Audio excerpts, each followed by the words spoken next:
Se te sentes cansado, procura refazer-te em contato com a natureza.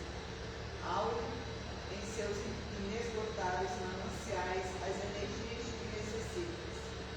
Não estabeleças em teu corpo e em tua mente um circuito fechado de forças que não se renovam. Descerra-te em espírito a semelhança da flor que se abre aos vivificantes raios do sol. Respira a longos háltios e absorve por todos os teus poros e narinas os princípios vitais de que o próprio ar se balsamiza. Contempla com estremecimento que te é possível o ninho de um pássaro sobre a folhagem. Faz deslizar a mão sobre a cantante queda d'água que te derrama aos pés. Repara nas luzes do entardecer e no cintilar das primeiras estrelas explodindo no firmamento. Descalça-te e mantém contato direto com o magnetismo da Terra. Acaricia o tronco robusto de uma árvore e procura sentir o pulsar da vida. Deleita-te com o majestoso espetáculo da chuva que cai na floresta. E assim, após te refazeres, continua a ser incapaz.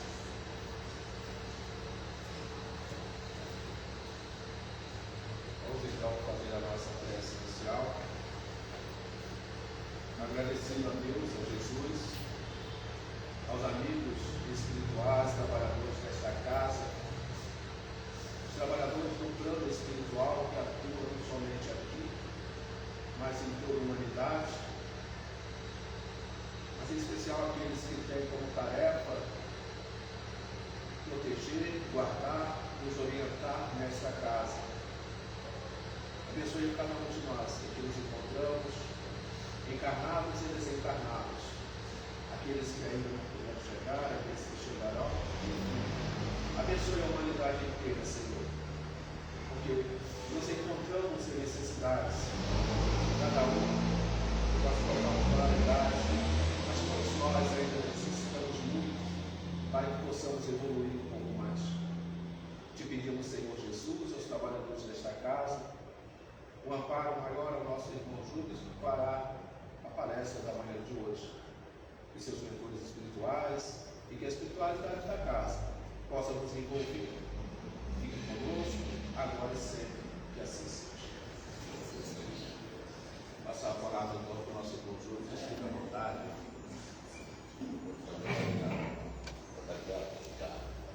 Bom dia. Com alegria retornar aqui a essa casa, tem sempre um clima acolhedor. E a nossa reflexão hoje é justamente me levou, como vários outros temas, algumas reflexões que às vezes a gente tem uns ensinamentos, ouve pessoas mais experientes nos orientando através aí da internet, que hoje tanto nos ajuda, e que às vezes nos dá dúvida. E eu tive essa dúvida, e por isso eu busquei esse tema, preguiça. E eu coloquei uma observação, né? O silencioso obstáculo da nossa evolução espiritual. Mas por quê? É bom? Será que é tão comprometedor eu me sentir preguiça? Essas reflexões eu fui fazendo no meu íntimo e resolvi montar esse bate-papo, onde eu busco, como sempre falo, pessoas com conhecimento da doutrina para que eu possa replicar esses conhecimentos. Não são conhecimentos meus, eu apenas replico, busco a fonte, estudo, para poder refletir e também compartilhar. A preguiça, pelo dicionário, é justamente a aversão ao trabalho. É aquela indisposição para trabalhar, a lentidão em fazer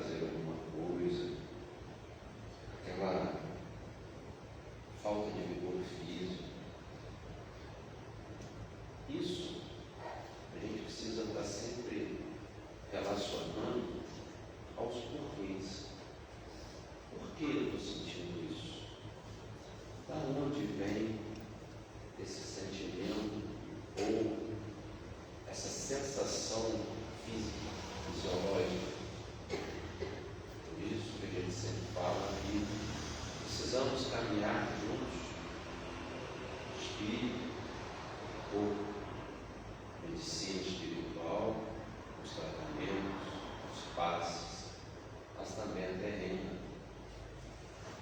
Cuidar da saúde, ir aos médicos, fazer seus devidos check-ups, cuidar daquele que nos promove justamente a oportunidade de estarmos aqui tendo capacidade para nos colocar à prova, que é o nosso corpo físico, que é uma das muitas responsabilidades que todos nós temos, independente de religião, é cuidar desse corpo, porque é ele que abriga o nosso espírito e nos faz caminhar encarnados, aonde justamente vamos colocar no dia a dia as nossas necessidades, as nossas inclinações, boas ou ruins, à prova. Sem ele não há revolução. Até a gente fala o espírito, então, quando a erraticidade não evolui, não aprende, sim, evolui, aprende. E isso a gente vê em todas as obras. Mas lá na erraticidade, a gente percebe pelas literaturas que é muito mais, entre aspas, fácil. Porque lá nós temos uma percepção diferente. Aqui nós não sabemos amplamente quem fomos e nem realmente quem somos. Aqui a gente vê as tendências crescerem dentro de nós, boas ou não. E é justamente nesse inteirinho que a gente precisa distinguir essa preguiça. Ela está vindo oriunda porque eu estou tendo excesso de trabalho, excesso de preocupação ou não. E é justamente através disso que eu achei um texto de Marta Leitão, que ela nos traz uma definição muito interessante sobre o preguiçoso. Está lá no site Blogspot, Estudos Espíritas. Ela diz: preguiça é ter aversão ao trabalho que pode ser físico ou mental. Preguiçoso não tem ambição, não quer evoluir e escolhe um estilo de vida que não tenha que tomar decisões dessas, que cria uma tranquilidade no agir e no pensar, a fim de que não se responsabilize por isso. Na verdade, é um grande egoísta que não quer se ocupar com os outros e, principalmente, se preocupar com eles. Só quer o seu bem-estar. É também um covarde que se esconde através do cansaço para não realizar algo que sabe ser de sua responsabilidade o resultado. Não quer enfrentar as consequências. Tem conhecimento da lei de causa e efeito, mas não acha certo. É vítima dos desígnios de Deus. O preguiçoso carece de força de vontade e desejo, elementos primordiais para evoluir. Não tem objetivo em viver. Tem lentidão de raciocínio, pois não canaliza sua energia para nada. Pensar abre o portal do tribunal da consciência e ele não quer ser julgado. Sabe que a lei de Deus é da solidariedade, da harmonia e do amor. Teme a lei de causa e efeito.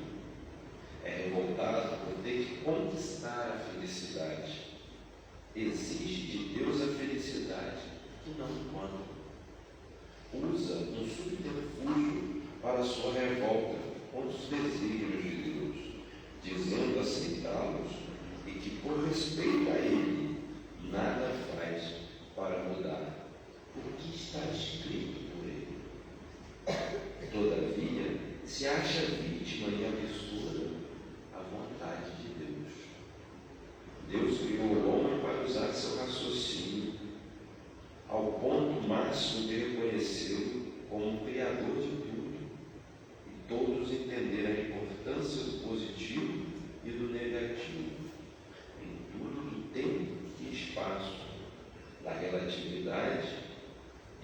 partir daí, usar esse raciocínio em harmonia com a vontade dele, para que, como Cristo, nós possamos dizer: eu e meu Pai somos um. Achei profunda essa definição dela, porque ela nos traz, assim como o Espiritismo nos traz, a responsabilidade pelo uso do nosso livre-arbítrio. Somos nós que muitas das vezes buscamos a solução, oramos pedindo apoio. Todos acredito que já ouviram, né? A gente ora pedindo paciência, aí Deus nos traz alguém irritado. Justamente porque para que a gente trabalhe. A paciência não é algo que a gente vai como uma roupa, chegar na loja e escolher: olha, que paciência é linda, vou levar essa para casa. Ah, gostei daquela ali, aquela blusa ali da caridade, vou usar para você caridoso. É um trabalho constante que a gente faz dentro de nós. E o que eu acho, uma das coisas que eu acho muito bela dentro do Espiritismo, é que a todo momento ele nos traz responsabilidades, nos dá direção, mas ao mesmo tempo ele não dá folheamento. Ou seja, ele não fala para a gente: olha, vamos fazer a reforma íntima, que é facinho. Vamos procurar um profissional capacitado, pede a ele: ó, abre aqui, arranca aí o reboco que está ruim, coloca um novo, depois dá uma textura boa, ó, deu uma reformada minha, como a gente faz na nossa casa. Não é isso. Uma das coisas que eu mais me agarro é possível. Jesus nos afirmou isso. Jesus nos deu a direção, mas ao mesmo tempo ele nos incentivava. Vós sois deuses, podem fazer o que faço, tudo mais. Não é para a gente ficar vaidoso e se gabar, tá vendo? Sou eu, Jesus Cristo, vou conseguir fazer. Vamos. Mas é muito trabalho. E esse trabalho não é para deixarmos que a nossa preguiça, ou seja, o nosso próprio desânimo interno, nos drene as energias. É justamente para mostrar que as dificuldades, assim como o fogo forja o aço, as dificuldades elas vão nos forjar. Quantas vezes, e como eu falo, eu estou falando, olhando para vocês com todo respeito, mas jamais querendo ensinar a ninguém a fazer algo. Eu olho para vocês e eu me vejo. Aqui eu vejo um grande espelho, eu sempre falo isso. Um grande espelho porque eu me olho. Aqui não tem o Gilbert querendo ensinar nada. É o Gilbert relatando muitas das vezes o que eu já passei. Porque eu já reclamei muito. Quantos e quantos problemas eu passei e reclamei. Quantas indagações eu fiz ao Pai, querendo saber por quê. Por que não? Por que não fulano? Por que não Beltrano? Poxa, tanto ajuda Deus na casa, ajuda em casa, eu sou um bom filho, eu sou um bom marido, eu sou um bom pai. Por que isso está acontecendo justo comigo? Quando me deparo aí há 5, 10, 15 anos depois, me vem um problema e eu tiro de letra, entre aspas também. Vamos, estou exagerando. Problema nunca a gente se tira de letra. Mas eu tirei com mais firmeza, com mais tranquilidade. Absorvi mais e fiz as outras pessoas ao meu redor sofrerem menos com a dor, com aquele momento. Aí quando eu paro e olho e reflito, aquilo que eu reclamei lá atrás foi o alicerce para que hoje eu conseguisse caminhar de uma forma diferente. Mas e se eu não tivesse continuado perseverado, acreditado, tivesse sido preguiçoso, aonde eu estaria naquele momento? Qual a consequência do problema do hoje teria sido?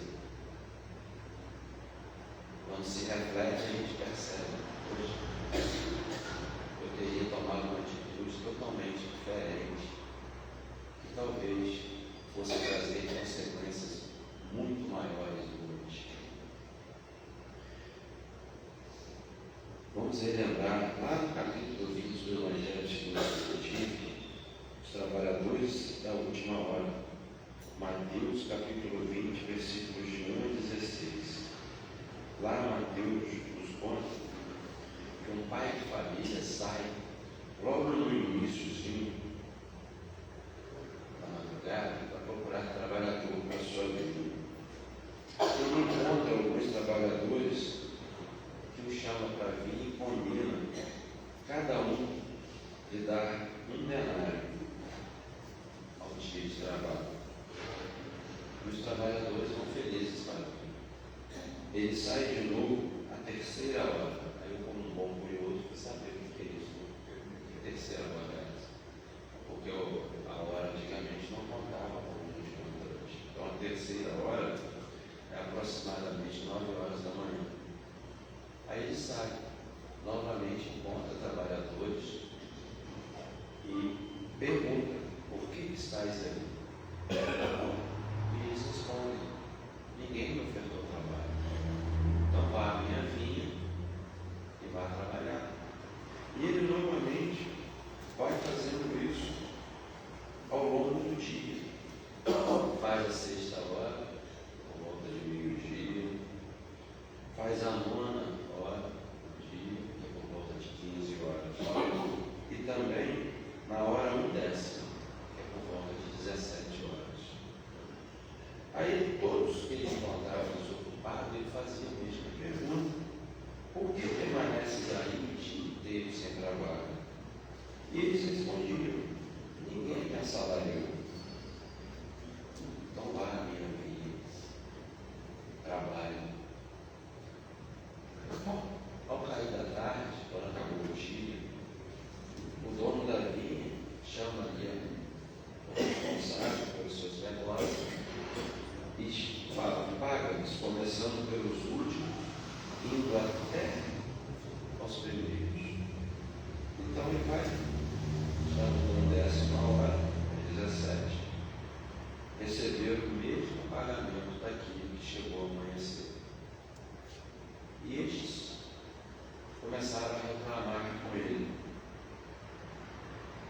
Por que aqueles trabalhadores não aguentaram o sol escaldante o dia inteiro, iriam receber o mesmo valor que eles, que tinham chegado cedo? E ele vai e me responde: meu amigo, não te causo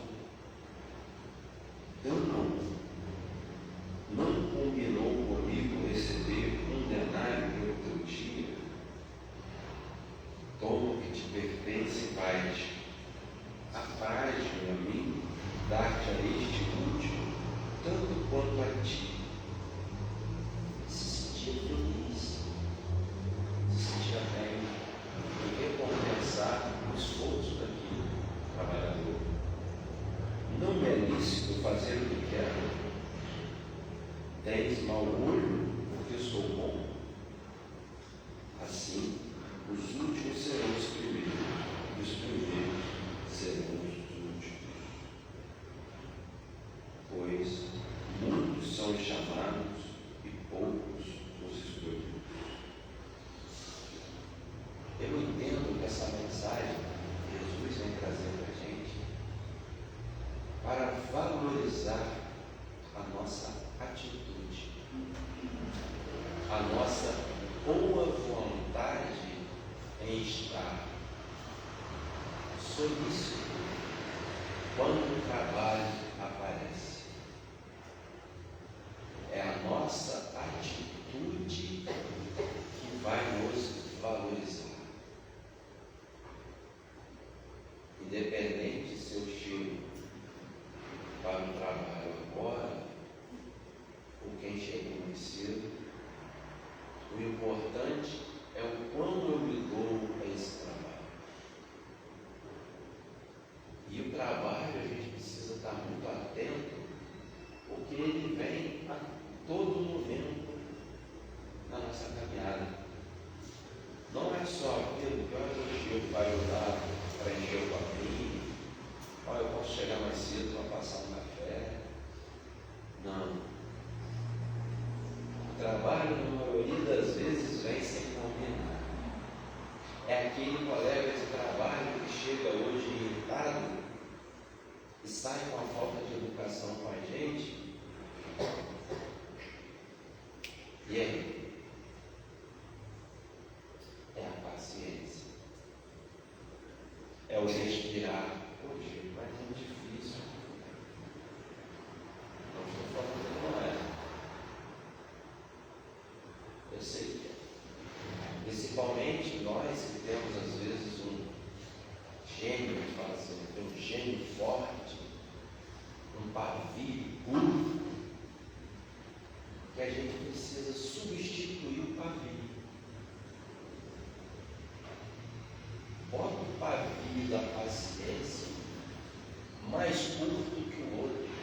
Quando for acender os dois, o da paciência vai chegar primeiro e vai eclodir.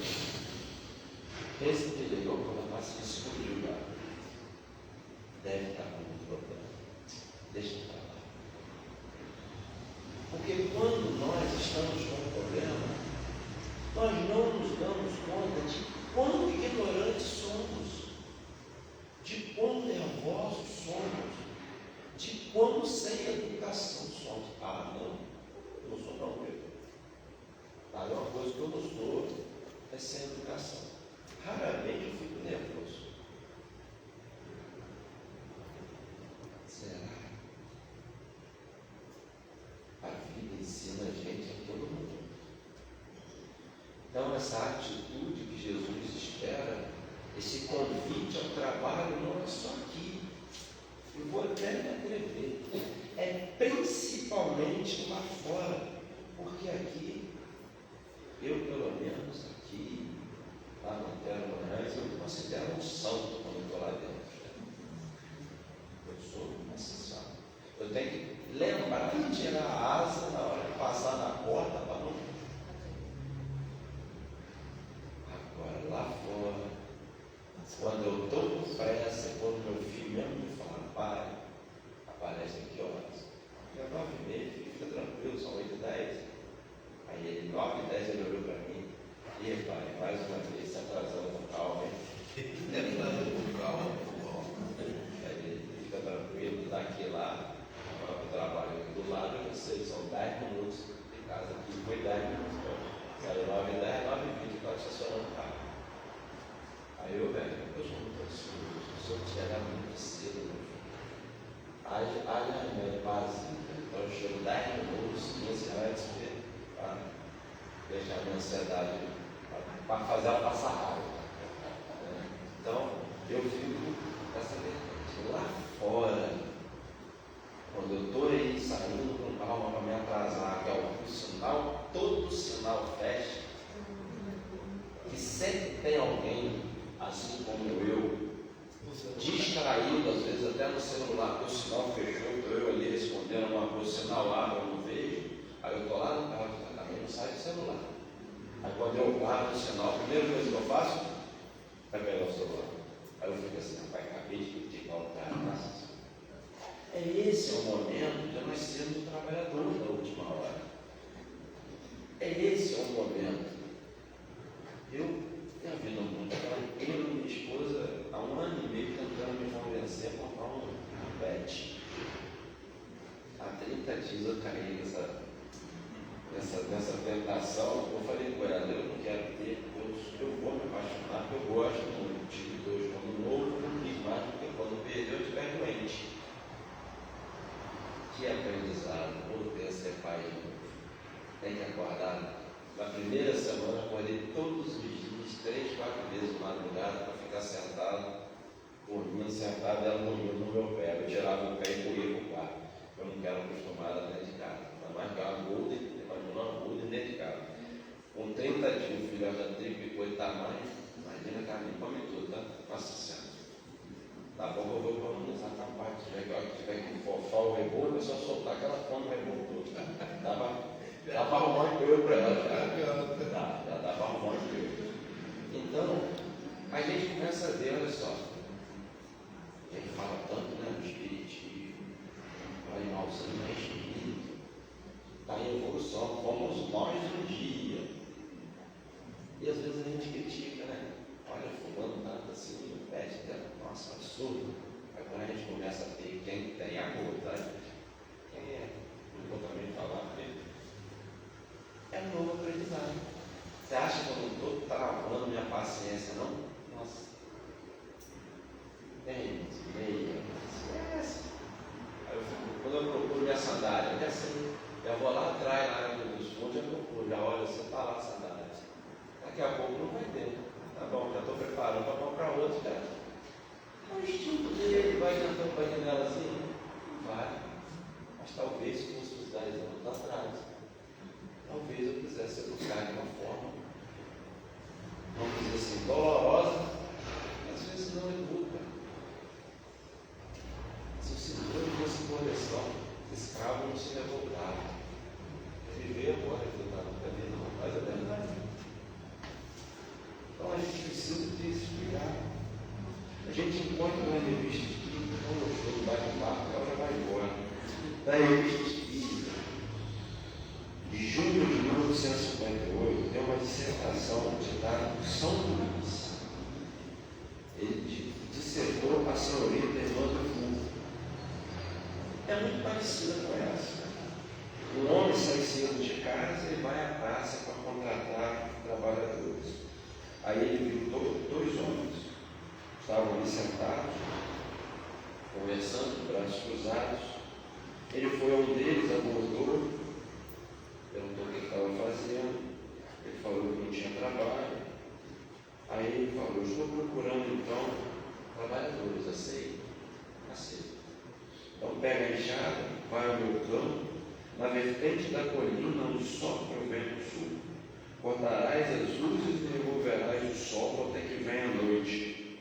A tarefa é rude, mas terá um bom salário.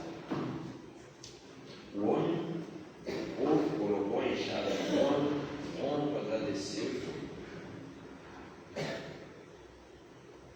Ele falou que não agradeceu de coração.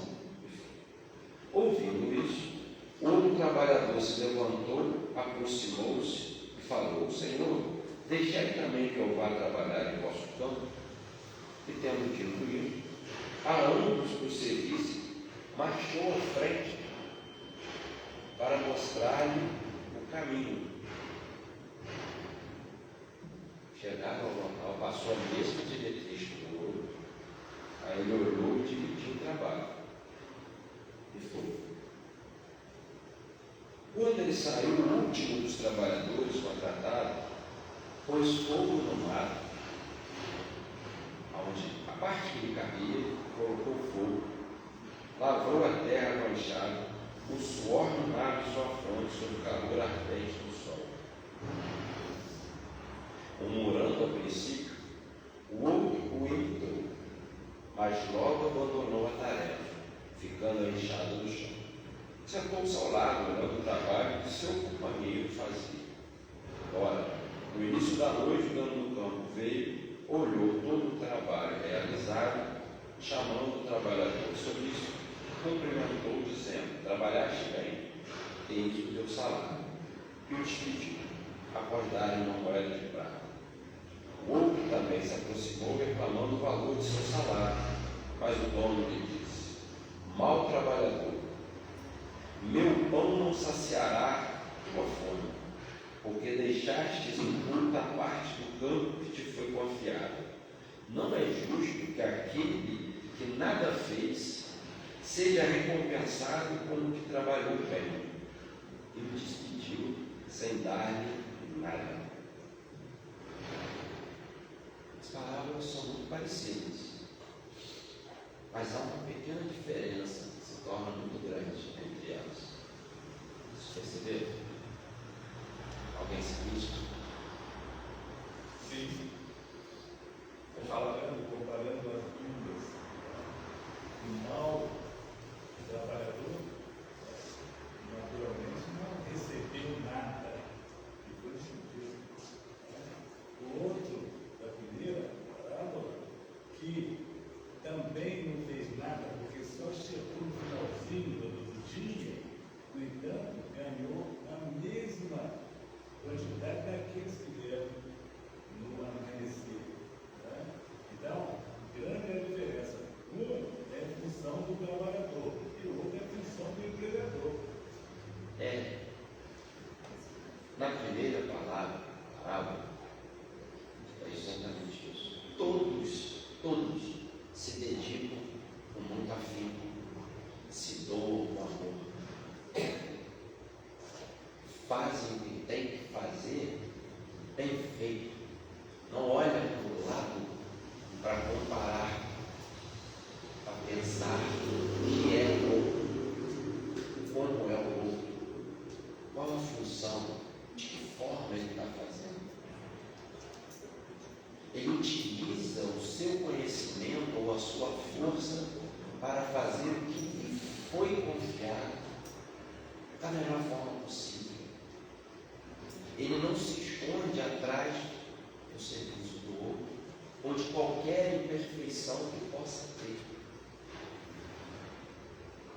Eu tenho que anotar o nome desse rapaz, eu não lembro.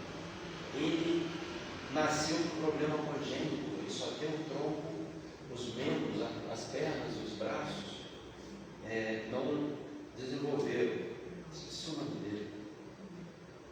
Ele se virou uma unidade de esforço, ele estuda, ele trabalha, ele conseguiu, através de toda essa limitação dele, ser alguém, mas não ser alguém para se mostrar superior ao outro. Ele utiliza essas limitações para incentivar. Quando eu olho ele, eu percebo quantas vezes uma dor de cabeça me tirou da sombra. Quantas vezes uma unha encravada não permitiu que eu ajudasse alguém a atravessar uma rua. Está vendo exemplos, tá? Quantos e quantos estão se limitando ao invés de estar buscando em que pode ser útil? Porque todos podem ser, independente da limitação que tenha.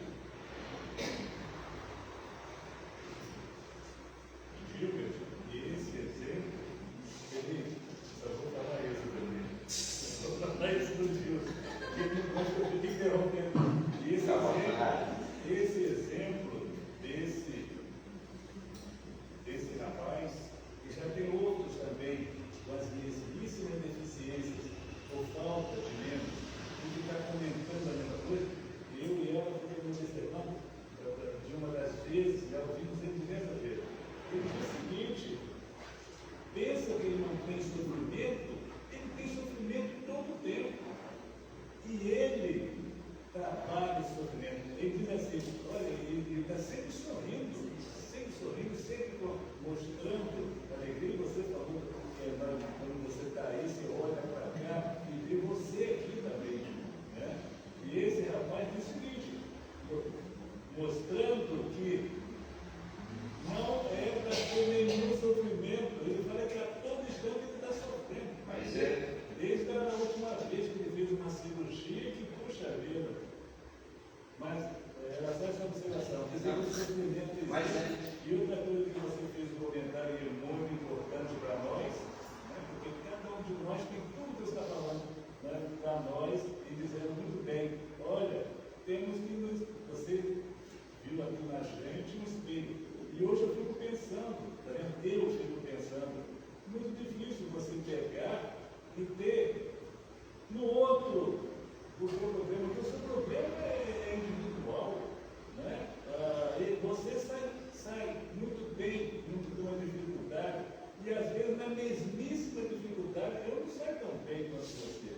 Esse é um dos grandes, vamos dizer assim, umas dificuldades que nós temos. Primeiro, é querer mensurar o tamanho da dor ou do problema de alguém e o quão é difícil ela passar por aquele limite. Vai fazer 16 anos que eu perdi meu pai, né? Com 10 meses eu perdi meu pai biológico. Mas eu fui criado por uma pessoa que eu não considerei padrasto, mas um pai com P maiúsculo de toda a dimensão. Eu suportei de uma forma. Não me cabe chegar no relógio de alguém que perdeu o pai, querer fazer a frase: eu sei o que você está sentindo. Não fica assim, não. Vai passar. Precisamos ter cuidado com essas palavras. Eu faço até um tema sobre isso. Porque não é porque o mesmo problema são parecidos que o enfrentamento é igual para todos. Não é? Então a gente precisa ter esse cuidado. E o grande X da pegada para mim nessas duas parábolas é que eles estão demonstrando para a gente que precisamos estar prontos. Aí eu fico me remetendo àquela cena que Jesus vira para os Pedro, Simão, todos aqueles apóstolos que estavam no barco, após um dia exaustivo de pesca, aonde ninguém pegava nada, e fala assim: joga a tua rede ali. Todos olham um para a cara do outro, olham. Já jogamos 1000 vezes, 2000. Joga. E eles vão. Aí, para mim, são dois momentos. Primeiro, o acreditar e ter fé de que eu vou fazer aquilo que me é pedido, sem saber o resultado. Ou seja, eu vou buscar me esforçar. Kardec falou isso para a gente: com o espírito é aquele que se esforça. Ele não fala para a gente: olha, o espírito ideal é aquele que consegue. Não. Sábio são os espíritos que os auxiliaram, que ouçam. Eu falo ouço porque eu tenho certeza que ele, sem a esposa dele, não tinha modificado era nada. Porque a gente costuma só olhar, se olhar ela por trás de bastidores. Que espírito de luz. Então, é um esforço.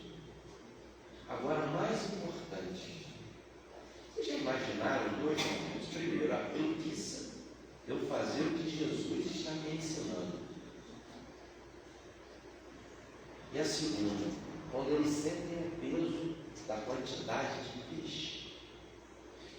Então eu entendo que o lançamento da rede são as oportunidades diárias que nos são dadas através das dificuldades, das dores. Porque o peso da rede não é leve. Então o problema ele vem através da rede e a gente tem que suportar esse problema ao recolher essa rede pesada. O que houve depois? Os peixes dentro do barco, eles comercializando o peixe e saindo daquele problema, vamos dizer, financeiro que eles encontravam até para manter suas famílias, para pagar os seus impostos que eles estavam levando. Mas isso não quer dizer que Jesus está prometendo que a gente vai vencer dificuldades para ganhar bens materiais, não. Por favor, é o contrário. A reflexão é que nós consigamos ter força e não sermos preguiçosos para vencer a nós mesmos. Porque depois, vamos dizer assim, o benefício será muito grande. Talvez nessa, talvez daqui a 10, 20, 100 milhões de reencarnações. Cada um tem o seu solo próprio. Cada um é responsável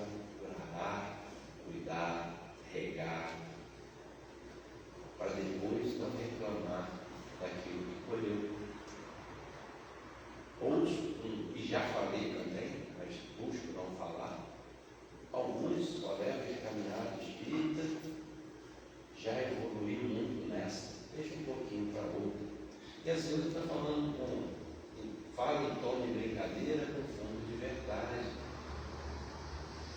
Eu entendo, estudando André Luiz, então, aí eu entendo com mais força, que é o maior equívoco que a gente faz. Nós não sabemos, eu não sei, ninguém sabe, quando eu vou vir na próxima vez, vamos ver aqui. Então, se eu tenho oportunidade de apertar a mão dele, pedir desculpa e entender o que ele está passando, por que ele fez isso comigo, está tudo certo, Joyce, ele pediu desculpa ou não, tudo bem, pá, que a gente faz. Não foi à toa que Jesus pediu para a gente se reconciliar com o nosso próximo enquanto caminhamos com ele. A gente não pode afirmar. Às vezes vão levar séculos para eu ser filho de quem sou, pai de quem sou, amigo de quem sou, casado de quem sou. E às vezes eu jogo fora essas oportunidades. Relacionamentos podem se desfazer. Laços que foram feitos, bons ou não, eles ficam. Se hoje eu não dei certo com alguém, e que aquele relacionamento pode me levar a, vamos dizer assim, ao endividamento, que eu me separe de forma pacífica, de forma tranquila, que eu não guarde rancor e também não crie motivo para que aquela pessoa tenha rancor de mim. E às vezes a gente esquece. Há uma hora, eu vou só ler aqui a opinião de São Luís no final dessa exposição, ele passa uma mensagem para a gente. Eu vos digo que a força não foi dada ao homem, nem a inteligência ao seu espírito, para consumir os dias na ociosidade, mas para ser útil aos semelhantes. Ora, aquele cujas mãos estiverem desocupadas e o espírito ocioso será comido e deverá recomeçar a tua tarefa. Todos entendemos hoje que recomeçar é ter que reencarnar novamente para completar o seu estado. Em verdade, eu vos digo que sua vida será posta de lado como uma coisa que a ninguém aproveita, quando o seu tempo se cumprir. Compreendei isso como uma comparação. Qual dentre vós, se tiverdes em vosso pomar uma árvore que não dê bons frutos, não dirá a seu servo: cortai essa árvore e lançai-a no fogo, porque seus ramos são estéreis. Ora, assim como tal árvore será cortada por causa de sua esterilidade, a vida do preguiçoso será posta no refúgio, tecido estéril em boas obras. Vale lembrar, a preguiça, gente, eu estou me referindo, não é aquela que a gente passa a semana inteira trabalhando, aí chega sexta-feira, chega em casa e fala: quero sair hoje não vou lugar nenhum, preciso descansar, preciso me refazer. Não é essa não. Não é essa aquela que você fala assim: poxa, amanhã eu estou sem compromisso nenhum no sábado ou no domingo, e fala assim: olha, vou dormir até mais tarde. Não é essa.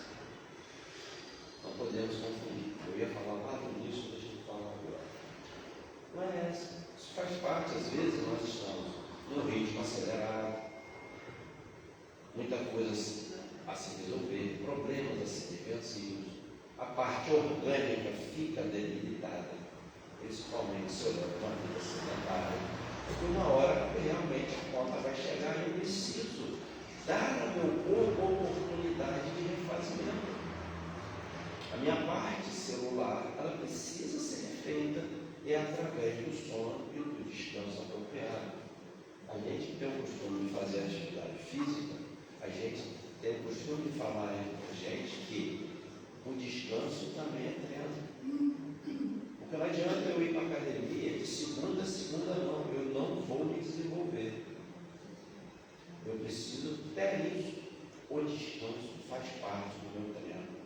Porque a minha parte celular, a quebra das fibras que eu faço quando eu faço atividade física, elas precisam ser recompostas.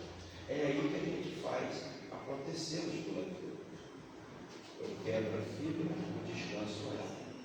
E ela vai criando massa, volume. Quando eu não faço isso, entendeu? Então, que a gente não confunda jamais. Para título de curiosidade, a gente encontra lá no Livro dos Espíritos, pergunta 647, um pouco sobre a necessidade do trabalho, porque ele é da lei da natureza. Então está escrito lá. Vem na 675 para frente, a gente vai entender um pouco por que o trabalho é importante. Por que as ocupações materiais são importantes para a gente. Só adiantar, a pessoa lê isso tudo aqui, tem só mais umas 100 páginas aqui, gente. Não fica nervoso, não dá tempo.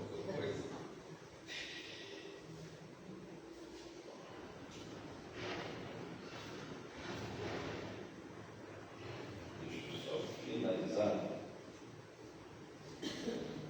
Eu não me recordo onde eu busquei isso aqui, não. Estou tentando olhar aqui, mas eu achei isso forte. A preguiça é tida como uma doença da alma e que tem como sócio majoritário o desânimo. Como tantos outros sentimentos negativos, a preguiça inicia em nós de forma bem sutil e quase imperceptível, na forma de um pequeno desânimo que, se não for logo detectado e combatido, vai tomar conta de nós, uma vez que estaremos mantendo as mãos desocupadas e a cabeça despreocupada de pensamentos positivos, que a responsabilidade do trabalho exige.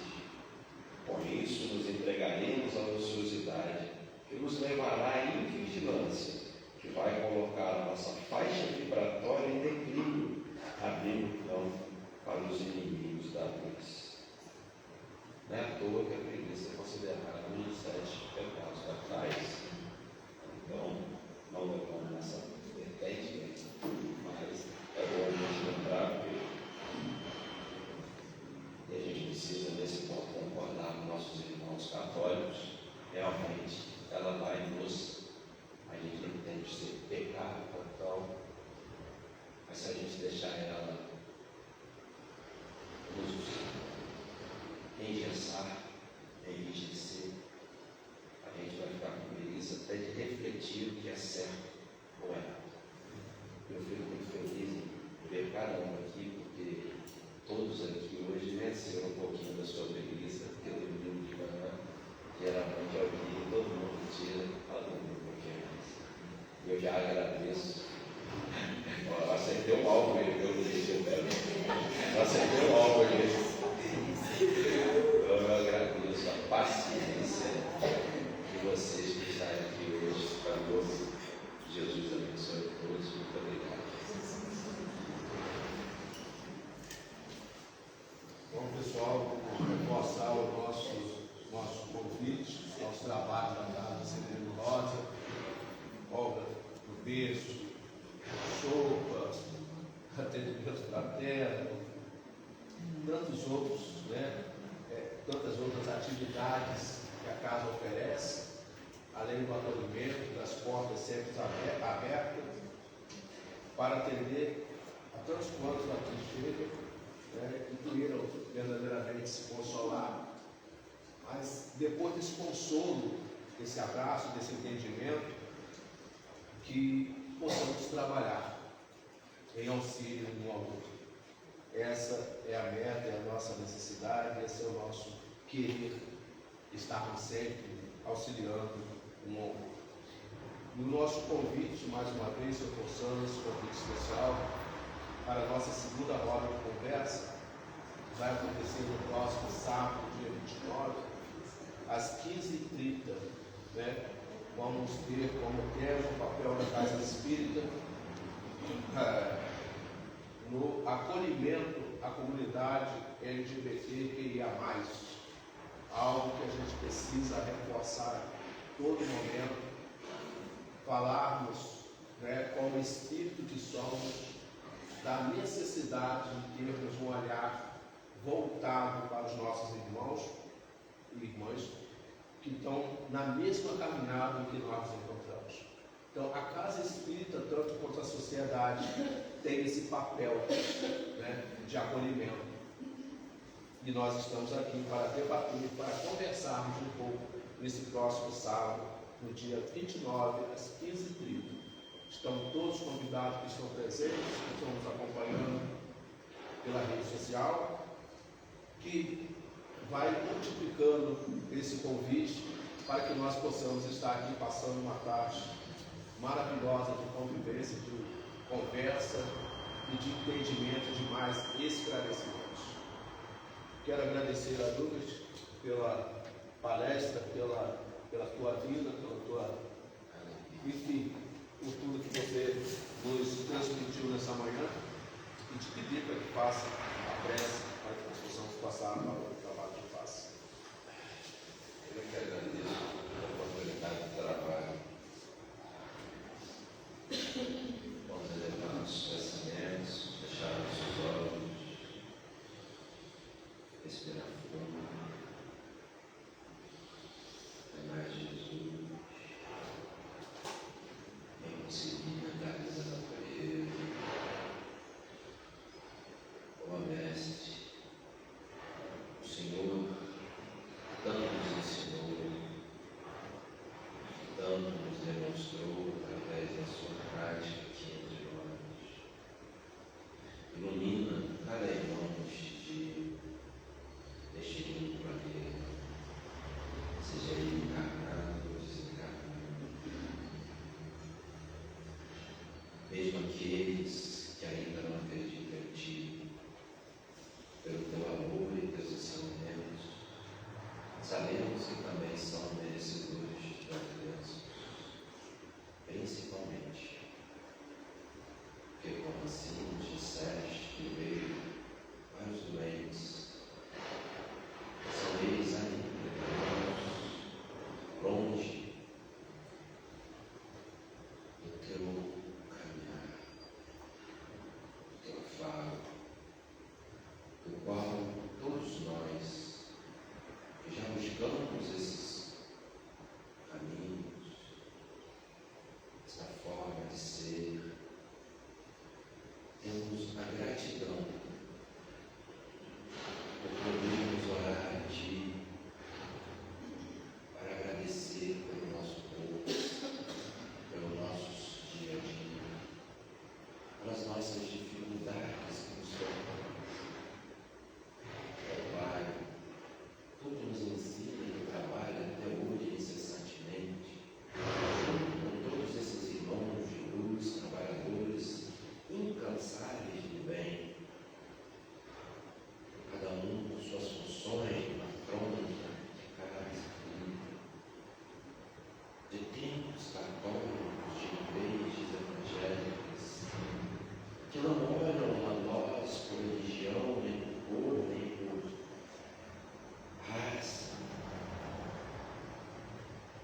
A todos abençoa de igual forma, bastando apenas que abramos os nossos corações, pedimos o Teu auxílio que Ele chegará. Obrigado, Senhor, pela oportunidade de andar, sorrir, de respirar. Obrigado ao Pai pelos momentos compartilhados com tantas pessoas que amamos e nos amam. Mas principalmente, Senhor, dá-nos forças para aqueles momentos mais difíceis, para aquelas pessoas que sabemos que cada um tem menos simpatia, mais dificuldade de lidar. A esse, Senhor, eu peço a Tua bênção e a minha, a paciência necessária por me fazer colocar no lugar deles e entender que fui eu o provocador dessa antipatia, que eu é que preciso buscar a calmaria, que o mar do meu coração seja sempre bradado por Ti, e que a nossa semana